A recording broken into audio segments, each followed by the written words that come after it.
오늘 오후에 또 있고 내일 또 있고 모레 있고 한 달 있고 1년 있기 때문에 화 못할 이유가 없죠. 어떤 사람이 잘못이 있어도 그 사람 용서 못할 이유도 없고, 내가 어떤 사람이 잘못했다 해서 내가 그 사람에게 용서 못 빌 이유도 없어요. 목표가 뭐냐면 우리는 열애가 목표지, 이 회상을 전반 세계로 만들어서 낙원 만드는 것이 목표지, 내가 혹 그 전에 좀 잘못했던 것, 저 사람이 좀 잘못했던 것에 대해서 연연해서 그 엄청난 목표를 놓치는 것은요, 마치 내 광에 금이 가득한데 거기에 띠끌이 하나 있어서 그 광 더러워서 버리겠다는 거 똑같은 거예요.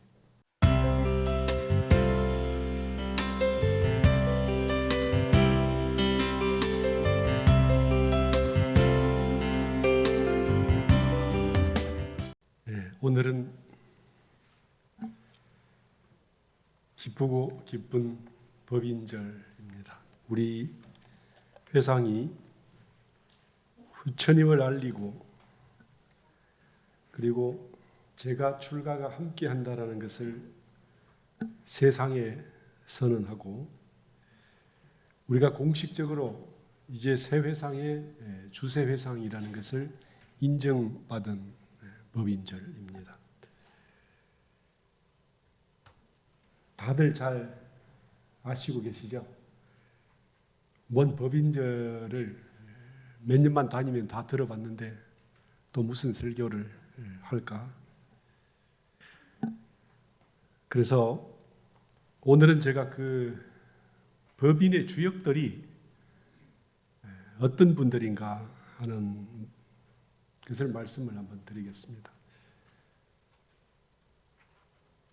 법인절을 이루신 우리 구인 선진님들이 저희들이 어릴 때부터 이제 귀에 아주 익숙하게 들어서 선진님이라고 들었습니다. 성자라는 말씀을 혹시 들어보셨나요? 구인 성자라고 하시는 말씀을 들어보셨습니까? 잘 안 하시죠? 그냥 구인 선진 이렇게. 뭐 선진이란 말씀에는 또 저희들의 선배라는 말씀도 포함되어 있죠. 그러면 저희들도 이 어른들처럼 그렇게 가도록 그게 권장하는 말씀이죠. 선진이라는 말씀이. 처음 원불교를 대했을 때 혈인법인이라는 것이 보통 일은 아니다. 큰 일인데 이 법인절에는 굉장히 설명할 것이 디테일하게 많이 있습니다. 그리고 우리가 그것을 좀 똑바로 정의를 해야 될 것도 참 많이 있고, 그런데 그동안 우리 교단이 이 법인절을 장엄하는 데 좀 치우쳐서 그 디테일을 정확하게 말씀을 안 해온 감이 있습니다. 법계 인정을 받았다고 그러는데 법계가 뭔지, 법계가 어디 있는지, 어떻게 하면 법계 인정을 받을 수 있고 어떤 수준에 가야 법계 인정을 받으며, 법계 인정을 받으면 어떤 힘을 가지고, 그리고 세상에 얼마만한 영향력을 미칠 수 있는지, 이런 것들에 대해서 자세히 들어본 적이 잘 없습니다. 제가 오늘 이 말씀을 다 드리겠다는 건 아니고요. 제가 이제 전무 출신을 하니까 당연히 이 부분들을 자세히 알아야 될 것 같고, 이게 우리가 뭔지 확실히 알아야, 그래야 내 속에서부터 힘이 솟아날 거라는 생각을 했습니다. 권장할 때는 단순히 장엄만 하면 끝나지만, 내가 그것을 닦아서 내 것으로 만들려고 할 때는 속속들이 그 가치와 그 의미와 그리고 그 내용을 알아서 내가 그걸 한 계단 밟아서 내 것으로 만들어야, 그래야 그것이 제대로 우리가 이것을 자기 것으로 만드는 게 되고, 그래야 우리가 후진이 되는 것입니다. 선진이란 말은요, 성자는 차치하고 먼저 가신 분이고, 그럼 우리가 따라가는 사람이다. 그러면 따라가는 사람은 그 앞 사람의 발자국 하나하나를 다 알아야 되고 다 실천을 해야 되는 거죠. 구인 선진이라는 분들이 어떤 분들인가 다들 아시겠지만 그냥 시시한 사람들입니다. 틀렸습니까? 구인 선진들께서 어떤 분들인지 서당 훈장하시던 분, 또 훈장하시다 그만두신 분, 또 이렇게 그 동네에서 논마직이나 이렇게 해서 농사 짓고 소가 많아서 소를 빌려주고 뭐 그렇게 하시던 분, 그리고 다른 집에 가서 머슴 살던 분, 어렵게 생계를 유지하시던 분, 증산도를 찾아서 돌을 혹시나 깨쳐볼까 이렇게 헤매시던 분, 뭐 이런 사람들이 모여서 구인 선진이 됐습니다. 시시한 사람들 아닙니까? 네. 어쨌든 간에 이런 분들을 모아서 대종사님께서는요, 미래세계 5만 년의 혈인 인가를 받으시고 법계 인정을 통해서 원불교 회상에 철저한 단단한 기반을 만드셨다. 그게 사실 구인, 혈인, 법인 이 내용입니다. 제가 이분들이 시시한 분이었다는 걸 증거하기 위해서 밑에 두 분의 예를 들어놨습니다. 칠산 유건 선지님, 이분은 저 대종사님의 외숙이 되십니다. 잘 알고 계신 것처럼 이 어른은요, 사실 가사를 별로 돌보지를 않으셨어요. 정산 선생이 계시다가 가셨다라는 소리를 듣고 나도 정산 상제님을 만나고 싶다 쫓아다녔는데 제대로 못 하셨어요. 그래서 정산 선생께서 가시고 난 뒤에 정산도를 따라서 이 태얼주를 외우고 어떻게 하면 나도 어떻게 좀 도통을 해볼까, 꿈에라도 도통을 위해서 가사를 불구하시고 온데 그 영광 전라남도 인근을 이렇게 유랑하시던 이런 분입니다. 이분이 도를 찾아서 정산 도꾼을 이 사람 저 사람 만나고 헤매고 다닐 때 갑자기 소문이 들렸어요. 고향 영광에서 내 외조카가 도가 터졌단다. 그래서 이분이 정산 도인들을 찾아서 공부하던 걸 그만두고 고향으로 돌아와 봅니다. 그런데 당신 외조카 맞죠? 네, 외조카가 뭔가 신통이 나타나기 시작했어요. 이렇게 보니까 이 양반이 내 조카가 도가 터졌구나. 이때부터 방향을 바꾸죠. 내가 스승을 내 조카한테 붙이겠다. 그렇게 해서 조카랑 맞짱 뜨면서 맘먹죠. 다른 사람은 아무도 그렇게 못해요. 근데 당신만 대종사님이 식사하시던 그 그릇 쓰시고, 대종사님이 쓰시던 담뱃대 같이 쓰시고, 대종사님 드시던 술잔 같이 쓰시고, 이렇게. 왜냐하면 내 조카니까. 그렇잖아요. 그렇게 함께 하시다가 하나씩 대종사님께서 이제 길을 들어가시는, 길을 들어가신다? 하여튼 지도를 해 가시는 거죠. 그래서 이분이 말년에는 대종사님을 하늘처럼 모시게 됐습니다. 그런데 제가 원불교학과에 다닐 때 한종만 교수라고 원불교학과 4대 박사, 4박사 유명한 그 중에 한 분이 한종만 교수입니다. 한정석이라고 본명이 그러시는데, 이분이 그 수업 시간에 저희들한테 이야기했어요. 야, 너네 구인선진이 대단한 줄 아냐? 내가 칠산 선지님을 만나봤는데, 그래서 칠산님께 물어봤대요. 대종사님은 어떤 분이세요? 내가 알란디. 대종사님은 어떻게 도를 깨달았답니까? 그 양반이 아마 소 잡아놓고 치성들에다가 도를 깨달았을 것이요. 들어보셨어요? 이 어른이요, 대종사님께서 대강을 하시고 나니까 사람들을 모아야 되는데 사람들이 내가 깨달았다 해도 알아들어주질 않잖아요. 그러니까 이 어른이 가만히 생각하시다가 그때 시골에 소 한 마리면 전 재산인데 집 빼고 뭐 소가 있어야 뭔 일을 하지요. 아시죠? 소는 누가 키우냐고. 소 그게 재산이잖아요. 그런데 이 어른이 사람들을 끌어모으려면 일단 뭔가 특별한 짓을 해야, 그래야 사람들이 관심을 주겠다 싶어서 그 소를 잡습니다. 근데 대종사님 댁에는요, 소가 검은색 소였어요. 사실 소가 노랑 소라야 뭔가 좀 이렇게 제물로서 가치가 있는데 검은 소는 좀 가치가 없죠. 공자 시대부터 그랬어요. 검은 소는 제사에 못 쓴다고. 네.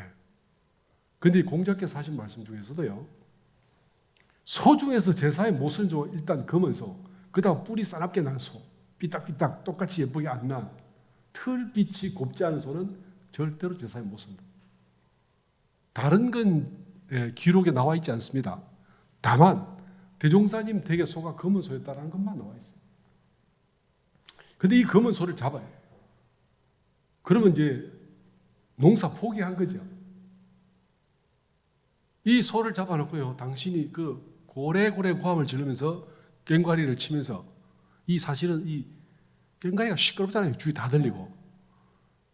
대각하기 전까지는 가만히 있는 줄 없는 줄도 모르게 이렇게 계셨는데 갑자기 이 양반이 집에서 소를 잡았단다 소문이 쫙 퍼졌죠. 세상에 시골에서 소 잡았단다는 무슨 말입니까? 전 재산 다 날려단다 그 집에. 그 소문을 퍼뜨리고 꽹과리를 치면서 지나가는 사람 다 듣게 일주일을 막 뭐라고 이제 주문을 외우면서 칩니다. 딱 일주일이 지나고 난 뒤에 내가 도통했다 이제 이렇게 하는 거죠. 그 사람들이 도통했는가 싶어서 이제 관심이 가잖아요.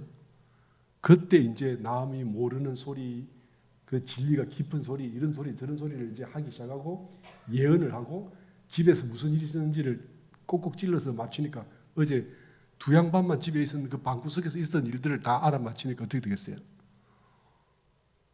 저 양반이 진짜 도통했나 보다. 이렇게 되는 거죠. 그러니까 소문이 삽시간에 영광에서 한평으로 어제 쭉쭉쭉 퍼져나가는 겁니다. 그러니까 정산도를 따라다니던 수많은 그 사람들이 대종사님을 향해서 이제 모이기 시작하죠. 그걸 이제 칠산육언 선진께서 보신 거예요. 소문을 들으시고. 그런데 이 어른이 돌아가실 때까지 이 칠산육언이라는 선지님은요, 원불교가 왜 정법인지, 그리고 이 정법이라야 창생을 제도하는지에 대한 생각도 잘 정립이 되어 있지 않았던 거예요. 그런데 이 어른이 대종사를 향해서, 그 어른이 아마 7일 치성들여가지고 소 잡아놓고 7일 치성들여서 그 양반이 도통했다. 대각이 아니고 도통했다. 당신들은 해봐도 안 되는데 당신 조카는 하셨잖아요. 그러니까 그분에게 머리를 숙이는데 시키는 대로 나중에 다 하게 됩니다. 대종사님은요, 이런 분들을 모아놓고 구인 선진을 이루시고 그리고 회상을 여신 겁니다. 제가 이 기도 첫날에 말씀을 드린 것처럼 원불교가 인가를 받은 것은 3번에 걸쳤습니다. 첫 번째는 연화봉 기도터에서 팔사님이 계실 때 천신들이 내려와서 흰 도복을 입고 사람들이 가득 차서 이렇게 그 움막을 향해서 절하고 엎드리는 모습을 팔사님께서 보셨다. 이 첫 번째죠. 밖이 환하길래 이 팔사님이 이게 무슨 일인가 싶으니까 대종사께서 웃으시면서 문을 열어보라 했는데, 문을 열어보니까 그 이 두루마기를 입은 수많은 여자와 도복을 입은 많은 이 깨끗한 옷을 입은 천신들이 전부 이렇게 그 움막을 향해서 머리를 숙이고 있는 것을 보고는 팔사님은 깜짝 놀라셨는데, 그래서 이제 대종사님을 돌아보니까 대종사님께서는 빙그레 웃고만 계셨다. 그런데 이제 어떤 그 문헌에는요, 이때 이미 대종사님은 출정 준비를 하고 계셨다는 소리도. 제가 이제 이건 어릴 때 학교 다닐 때는 듣도 보도 못한 소리인데, 최근에 문헌에 보니까 이게 나타나더라고요. 그런데 대종사님께서 그냥 단순히 보고 웃고 계셨다는 말씀은 그전에도 이런 일이 있었다는 말이겠죠. 그건 잘 모르겠어요. 두 번째는, 첫 번째 하늘이 인정했죠. 두 번째는 당신 스스로 노루목에서 대각을 하시고 스스로 내가 나를 보니 한 생각을 넘지 않아서 모든 게 다 문제가 풀렸다. 그래서 이건 이제 본인 스스로 인정하신 거죠. 두 번의 인정을 받았는데 왜 또 법계 인정을?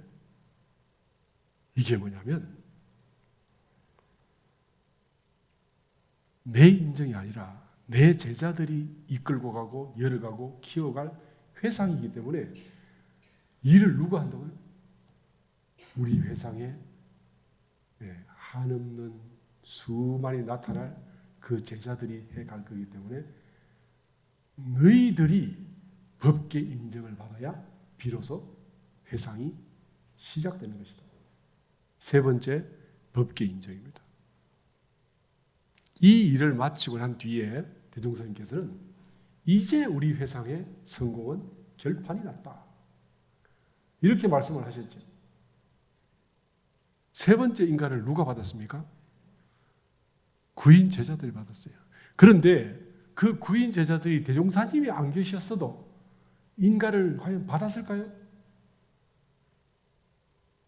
대종사님께서 판을 깔아주신 거죠. 초등학교 1학년 애들이 우르르 들어가면 선생님이 없이도 그게 공부가 될까요? 공부는 애들이 했지만 그 판을 누가 만들었습니까? 선생님이 만듭니다. 그래서 그야말로 시시한 시골 사람들 좀 모아서 이 어른들이 견성을 한 상태도 아니에요. 그때의 구인 제자 중에서 견성한 사람은 아마 몰라도 문헌상에는 한 명도 없습니다. 이 말이 무슨 말이냐면 우리가 견성을 하지 못해도 대종사님의 시키는 대로 가면 우리는 혈인을 만들 수 있고 법계 인정을 받을 수 있다는 증거죠.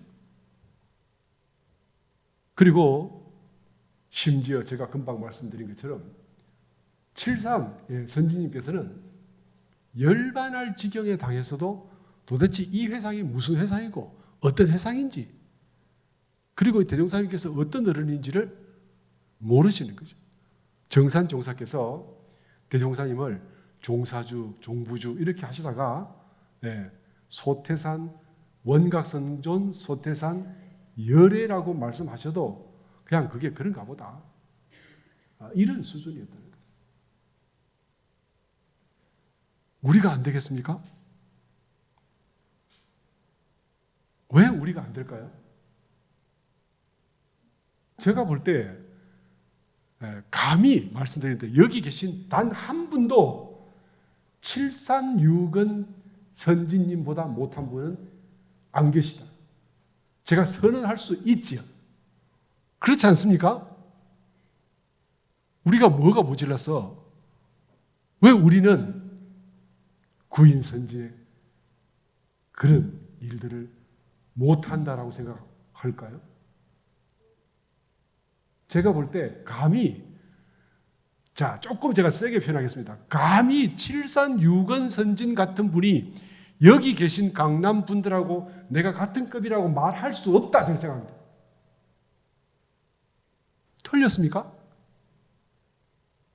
그런데 그 어른을 하셨는데 우리가 왜 못해요?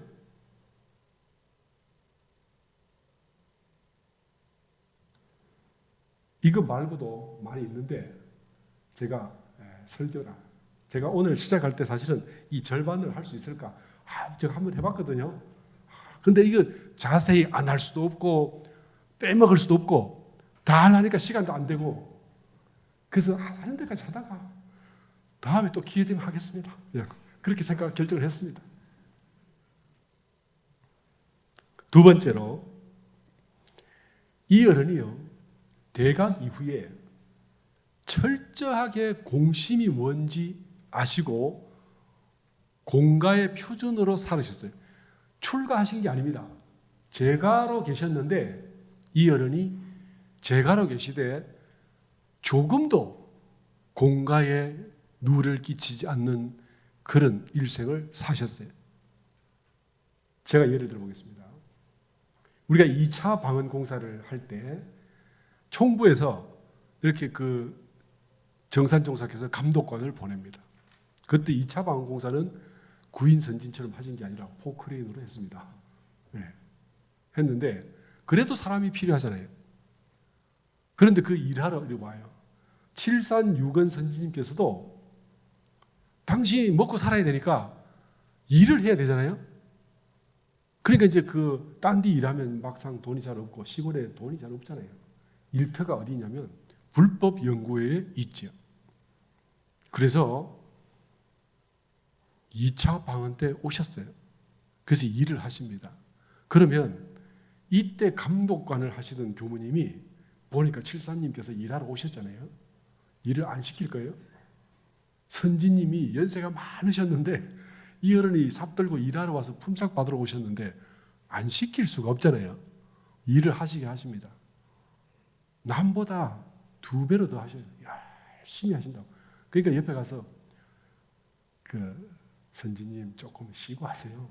살짝 어디 갔다 좀 오셔도 제가 돈 드릴게요. 어떻게 했을까요? 후진이잖아요. 한참 후진 아닙니까? 그럴 거 없습니다. 남보다 2배를 일하셨다. 그래서 이 후진이 미안하지 않습니까? 그래서 갈 때 돈을 3배로 줘요, 3배로. 저 같아도 그럴 것 같아요. 아니, 혈인 법인을 이루신 선지님께서 이 호구지책으로 일하러 오셨는데 남보다 2배를 일하니까 돈 3배 좀 드리고 싶지 않겠어요? 딱 하루품만 받고 딱 놓으시고 가셨어요. 아무리 데려다 안 돼. 끝까지. 그리고 법회에 열심히 참석하시고 다른 교도님들 하시는 거 다 하시고 돌아가실 때까지. 저희들이 볼 때는 이런 정신을 누가 만들었을까? 허황되게 독군이 돼서, 독군이 무슨 말인지 아세요? 남들처럼 열심히 해서 살겠다가 아니라 뭔가 특별한 재주와 신기한 이적을 내가 몸에 갖춰서 남들이 10번 일할 때 난 한 번만에 그 10번에 일하는 어떤 그걸 얻겠다. 그게 이적을 꿈꾸는 사람들의 목적 아니겠습니까? 도를 왜 구하겠습니까? 남들이 100리를 걸어갈 때 하루 종일 걸을 때 난 놀다가 순식간에 가야지. 축지법 딱딱딱. 그리고 너 이제 오냐? 이렇게 하고 싶어서 그 이적을 꿈꾸는 거 아니겠어요?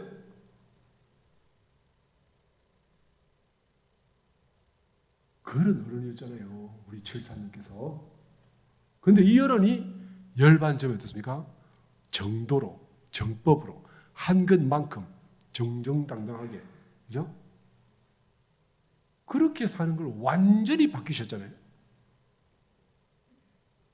그래서 제가 볼 때는요,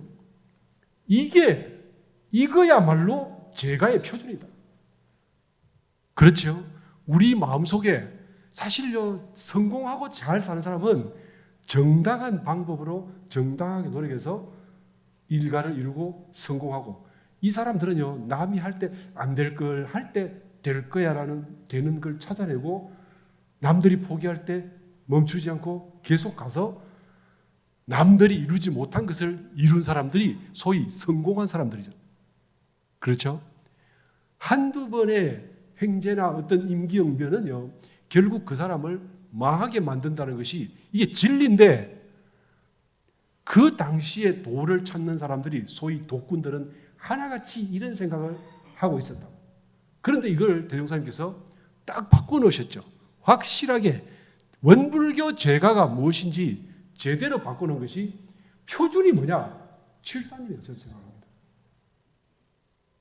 그 어른이, 대종사님께서 어떤 어른이시고 무엇을 깨달으시고 어떤 원대한 꿈을 꾸셨는지 제대로 이해를 못하셨다 하더라도 적어도 정법 따라서 바르게 사는 길을 찾아서 그 길을 누가 옆에 없어도 뚜벅뚜벅, 혹시 후진들이 유혹을 하고 돈을 더 주겠다, 일을 안 해도 된다 해도 대종사님께 배운 그대로 가시는 확실한 모습을 보여주신 것이, 그것이 원불교 제가의 저는 표준이라고 생각을 합니다.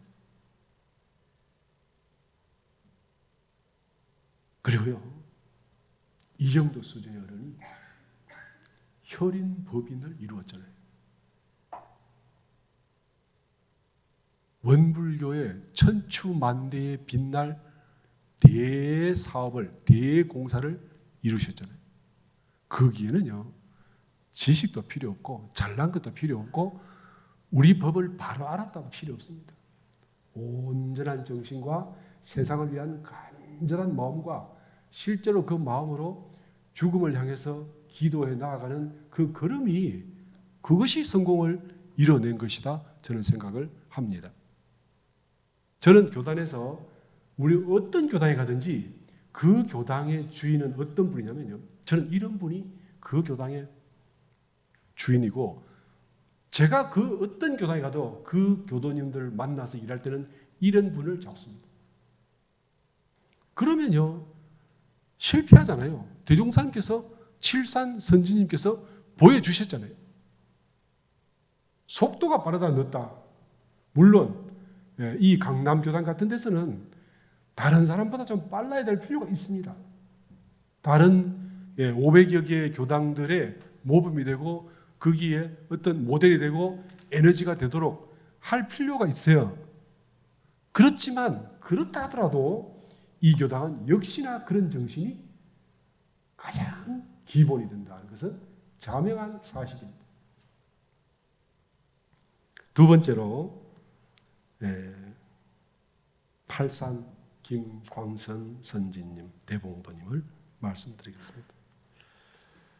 제가 사실은 처음에 공부하다가 어느 날 갑자기 팔산 선지님께서 대종사님께서 대각하시기 이전부터 서포터스가 되어 있다는 것에 깜짝 놀랐어요. 그리고 굉장히 주목하기 시작했습니다. 저희들은 직접 보고 그분이 살아온 걸 옆에서 면밀히 살폈다면 또 좀 모르겠는데, 이렇게 어른들, 제가 이제 출가할 때만 해도 대종사님을 모시고 살았던 선진이들이 수도원에, 원로원에 가득 찼었어요. 그래서 제가 그 어른들을 자꾸 찾아다녔습니다. 저는 출가하기 전에 원불교 교리를 이미 충분히 죄송합니다, 많이 공부했었고, 내가 이 길을 가야 되겠다라고 결정을 할 그 근거가 이미 원불교가 내 일생을 던질 만하다는 결정이 났었기 때문에, 그 결정이 나려면 아무것도 안 보고 할 수는 없죠. 그래서 공부를 좀 많이 했었어요. 그래서 원불교학과 갔는데, 제가로 공부할 때, 제가 청년으로 공부할 때보다 뭐 더 깊은 공부를 원불교학과에서 별로 안 가르쳤어요. 그러니까 제가 이제 초점이 어디냐면 어른들을 찾아다니죠. 그러면서 간혹 들었던 그 팔산 김광선 대봉도 선지님의 이 어떤 그 경력들, 이런 것들에 집중을 하기 시작했는데, 다른 사람들은요, 대종사님이 대각하시기 전에 폐인이다, 아시죠? 몸에는 뭐가 나고 남들은 정상적으로 열심히 살아갈 때 이어라는 하늘 보면서 도대체 누가 옛날에 이야기하더라고. 하늘 보고 가다가 앞에서 뭘 그 개울이 있는 걸 몰라서 그게 콕 꼬꾸라지니까 그 사람의 여자 종이 보고 까르르 웃었다고 그러더라고요. 대종사님이 딱 그런 상황이셨잖아요. 네. 그리고 공부도 서당타에다가 소위 자퇴 때려쳤죠. 그리고 일도 제대로 안 해. 가정도 불구하고.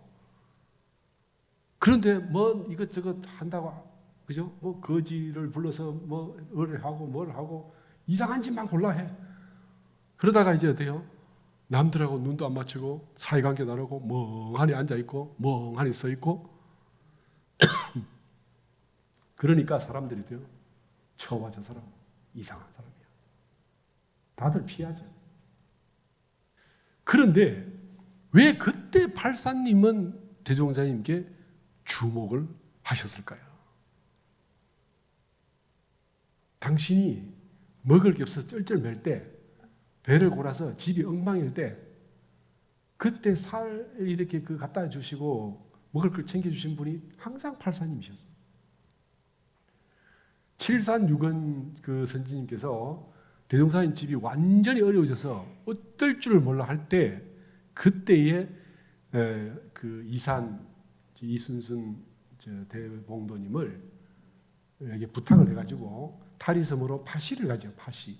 그래서 그때 돈을 좀 왕창 벌어오신 건 있었어요. 그때 그 이사님이 사실은 그 대종사님보다 열 몇 살 더 많으신 분들입니다. 그런데 우리 동네에 이상한 놈이 하나 있어. 죄송합니다.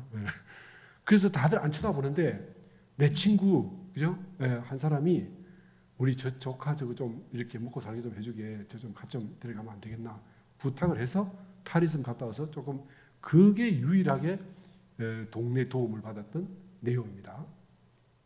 그러고 난 뒤엔 또다시 이렇게 폐인 생활을 계속해 가는데, 왜 팔사님은 그런 분한테 먹을 걸 계속 이렇게 챙겨주셨을까요?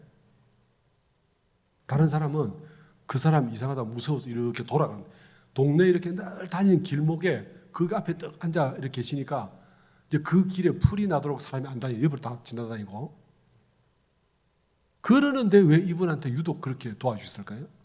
그리고 그쪽에서 공부하고 있는데 뭐 어렵고 힘드니까 팔산 대봉도께서 그 대종사님께 이렇게 이야기를 하십니다. 지금 여기가 사람들도 많이 다니고 뭔가 이렇게 남들 비난도 많으니까 자네가 내가 아는 그 우리 친척분이 하나 이렇게 초당이 하나 있는데 그리 가면 어떻겠나, 그렇게 말씀을 하셔가지고 고창 선운사에서 바닷가 쪽으로 가면 시몬면이라고 있습니다.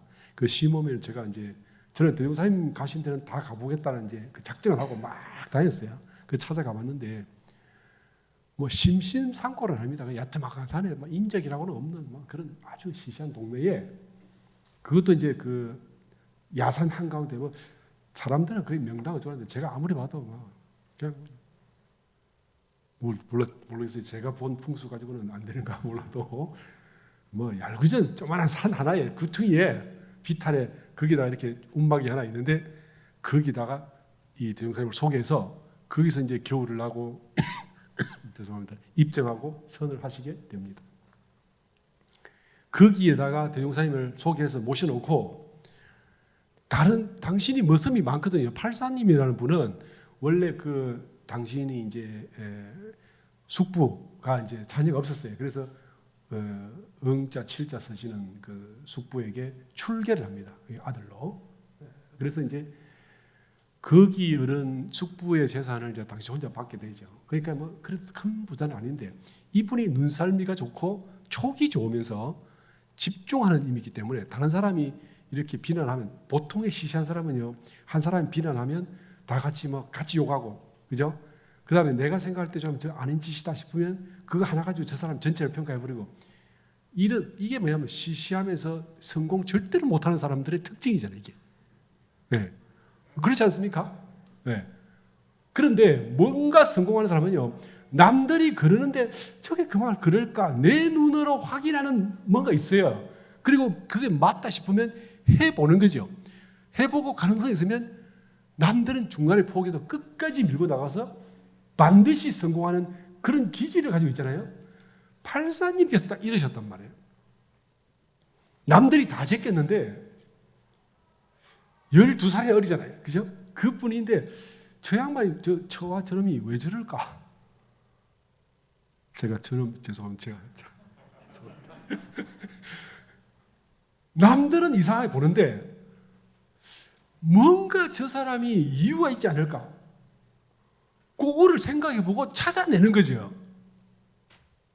그래서 이 어른이 그래 뭔가 도에 심취한데 찾다 저 지극한 정성, 놀라운 집중력, 그죠?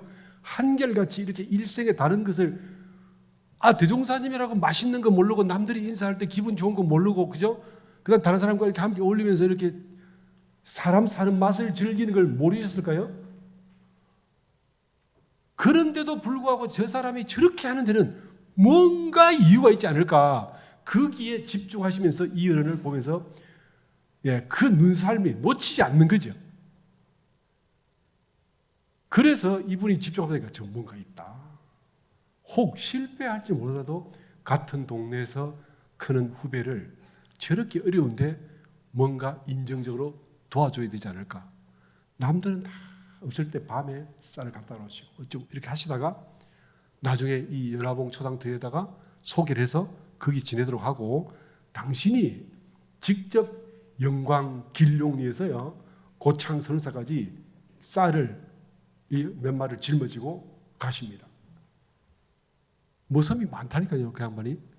그리고 논도 많았고 소도 많아가지고 이렇게 소를 빌려주면 1년에 다 새끼를 낳잖아요. 그럼 그 소를 어때요? 송아지 한 마리를 빌려주면 이 사람이 몇 년 동안 키워서 어미 만들어서 첫 송아지를 빼고 그리고 이제 소를 주인에 돌려줍니다. 이게 뭐냐면 소임대죠, 소임대. 이렇게 팔사님 댁은요, 이 어른이 이 정도의 그 치밀하고 이렇게 그 실속이 있고 철저하게 나아가시는 어떤 특징 때문에 이 어른이 굉장히 부자가 됐어요, 그 지역에서. 근데 이분이 모섬 한 사람한테 이렇게 짊어지라 하고 가도 되잖아요. 그런데 그 시비를 듣지 않기 위해서, 혹은 그 대종사님께 누가 되지 않기 위해서 당신이 직접 짊어지고 그 고창 선운사까지 가셔서 그 초당에다가 내려주고 오시고, 그런 과정에 그 선운사 초당터에서 같이 하룻밤 유숙하시다가 아침에 그 천인들이 와서 예를 올리는 걸 보시게 된 거죠. 이 어른이 그런 분이었습니다. 그런데 하여튼 그렇게 해가지고 대종사님께서 대각을 하신 이후에 이 어른이요, 그때부터 이 말씀을 들어보고 남이 가타부타가 아니라 오르면 죽자고 따라 행하는, 그래서 혈심을 바친, 대각 전에는 스포트스로, 대각 이후에는 첫 번째 제자로, 첫 번째 제자 외에는 시키는 건 무조건 노가 없이 있는 힘껏 어떻게든지 밀고 가서 그 대종사님의 원을 이루시도록 최선을 다하셨어요. 일례로 다들 아시겠지만 이 익산에 오셔가지고 회상을 여셨을 때 엿장사를 하잖아요, 그죠? 이걸 좀 덜 짜면, 그 가난해서 먹을 게 없는데 좀 덜 짜면 그거 먹을 좀 단맛이 돌잖아요. 그러니까 옆에서 주산종사께서 형님 그거 조금만 약하게 짜시오. 그런데 그래서 팍 짜가지고 이게 다 짜버리면 이게 단맛이 하나도 없잖아요. 주산종사님이 어떤 분이십니까? 그분도 너무 이렇게 단맛이 싹 빠진 걸 먹기가 좀, 그래 조금만 덜 짜면 그 먹을 때 좀 이렇게, 그죠? 그나마 좀 목 넘기기가 쉽고 이렇게 하고 싶은데, 그러면 팔사님은 그거 모르셨을까요? 있는 힘껏 짜가지고 역시나 그러니까 팔사님이 항상 당신이 짜시고 남들 못 짜게 그럼 좀 덜 짜니까 그렇게 해서 회상을 이룰 때 대종사님 원하시는 걸 조금이라도 더 이루시려고 그렇게 애를 쓰셔서 이루신 그 일생이 걸음걸음이 오직 대종사님의 뜻을 받드는 걸로 추호도 사 없이 고통이 아무리 어려워도 뭐든지 다 감내하시고 그렇게 사시다가 돌아가실 때 물론 팔사님은 출가하셨어요. 당신이 이 줬던 빚 문서 싹 다 불태우시고 소 이렇게 많이 이렇게 줬던 거 다 이제 안 받는다고 하시고 그리고 이제 집에 남은 재산만 가지고 집 식구들 살게 하고는 돌아가실 때까지 출가하시 사시다가 마지막에 돌아가실 때 댁에 가서 이렇게 열반하실 때 마지막 유언을 제가 적어놨습니다. 여기다가 이 회상은 영겁을 두고 다시 만날 수 없는 대도 회상이니 내가 대종사님을 받들어 모신 것을 명심해서 자자손손 대대로 전무출신을 해서 꽃다운 가훈이 천추에 전하라 이렇게 말씀했죠. 그 이열은요 대종사님을 모시고 제대로 갔을 뿐만 아니라 이 회상이 무엇인지 보시면서 끝끝내 이렇게 이 법을 따라하시고 대종사님을 찬탄하시고 당신도 대종사님처럼 하려는데 도저히 안 되는 것들에 있어 마음 아파하시면서 또 열심히 하시고 그러시면서 적어도 이 회상이 어떤 회상인지 대종사님을 가장 가까이서 모시고 그 어른의 의지를 가장 어때요?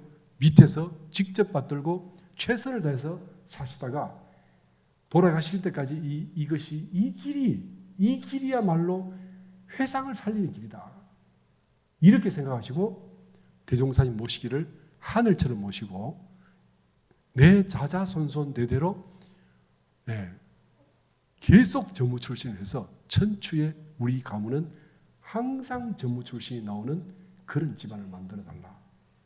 유언을 하시고 열반을 하시게 됩니다. 우리가요 다른 사람들이 적당히 말하는 이야기를 듣고 또는 다른 사람이 평하는 이야기, 내가 그냥 어떤 한두 사람의 행동을 통해서 그 사람에 대해서 이미지를 적당히 만들고 대충 살고 하는 것이 아니라 제가 이 팔산 어른을 보면요 이 어른도 뭐 잠시 어떤 그 서당 훈장을 하셨어요. 그러나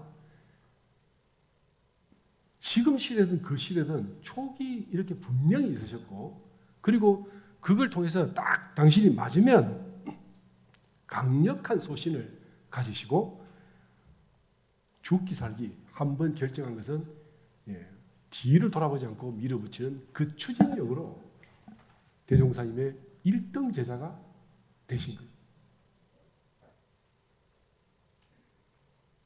이분이 공부를 많이 했다 어쨌다 저는 그렇게 생각하지 않습니다. 그러나 우리가 공부하고 상관없이 이런 어떤 사람의 정신이 기본적으로 만들어져 있다면 누구라도 제가 평범하고 시시했던 시골 사람들이 혈인의 법인을 만드는 데는 이런 바탕이 있다는 것이죠. 그러니까 우리가 7사님, 8사님 못 따라갈 이유가 없습니다. 제가 오늘 실수를 하고 오늘 잘못을 하고 어떤 사람과 인간관계가 틀어져도 오늘 오후에 또 있고 내일 또 있고 모레 있고 한 달 있고 1년 있기 때문에 화합 못할 이유가 없죠. 어떤 사람이 잘못이 있어도 그 사람 용서 못할 이유도 없고 내가 어떤 사람이 잘못했다 해서 내가 그 사람에게 용서 못 빌 이유도 없어요. 목표가 뭐냐면 우리는 열애가 목표지 이 회상을 전반 세계로 만들어서 낙원 만드는 것이 목표지 내가 혹 그 전에 좀 잘못했던 것, 저 사람이 좀 잘못했던 것에 대해서 연연해서 그 엄청난 목표를 놓치는 것은요 마치 내 광에 금이 가득한데 거기에 뒷거리 하나 있어서 그 광 더러워서 버리겠다는 것 똑같은 일이에요. 이런 사람을 누가 정신이 온전하다고 해서 딱 정신 빠진 사람이지 그렇지 않습니까? 저는요 우리가 재가를 하든 출가를 하든 관계없습니다. 대종사님께서는요 재가 출가가 이제 아마 미래 세대 가면 재가 출가가 별 의미가 없을 거예요. 인지가 덜 열릴수록 출가라는 시스템이 필요하지만 사람들의 지혜가 열리고 사람들의 어떤 이 지혜, 덕화, 그다음에 이 화합 이런 게 되면 이런 제도가 힘을 별로 못 쓸 거고 저는 자연히 이게 희석되고 묻어지고 없어질 거라고 생각합니다. 그러나 아직 우리가 제가가 이렇게 출가가 시스템이 필요하다는 것은 아직 우리가 아직까지 지혜가 좀 낮다는 말이고 자타 구분이 아직까지 우리의 앞길을 막고 있다는 말이고 그래서 그 과도기를 대종사님께서 만드신 이 출가 시스템이 아직까지 유효하게 돌아가는 정도다 저는 생각을 하고요. 그래서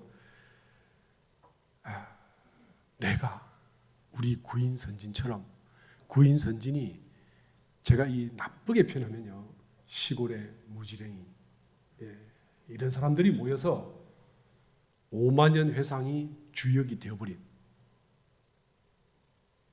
저는 그런 일이라고 생각을 해요.